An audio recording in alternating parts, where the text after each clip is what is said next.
Hi, I'm John Levey with Peter Bodo for Tennis.com's Quick Hits. Pete, Davis Cup Finals in Argentina. Argentina taking on Spain. With Rafael Nadal out of the action, is there any way Argentina loses this?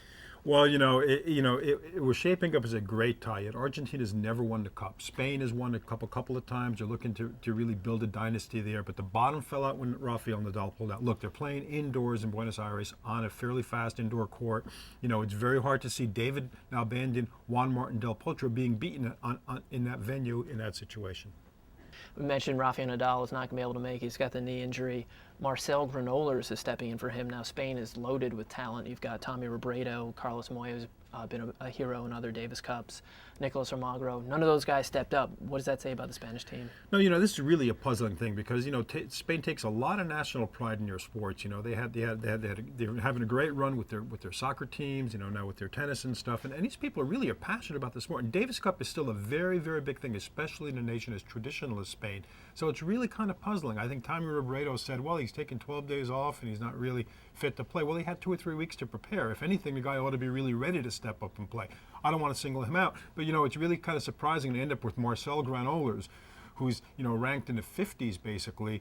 When they've got a good depth chart, but they went right to the bottom of it for this. It's really kind of puzzling. Nadal's knee, it's happened before. He's run into this problem. He's got tendonitis in the knee. He's pulled out of tournaments before. Towards the end of the years, we've seen him really struggle with it. Is this a situation where this guy just plays so hard and he's so good, but we may not see very much of him?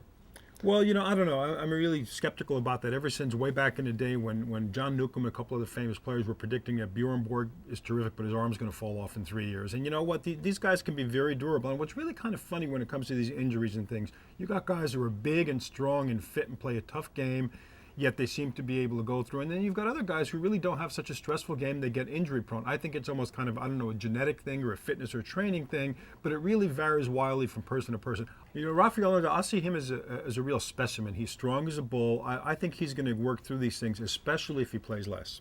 I think a lot of tennis fans hope you're right. Well, that wraps up Tennis.com's Quick Hits. I'm John Levey with Peter Bodo.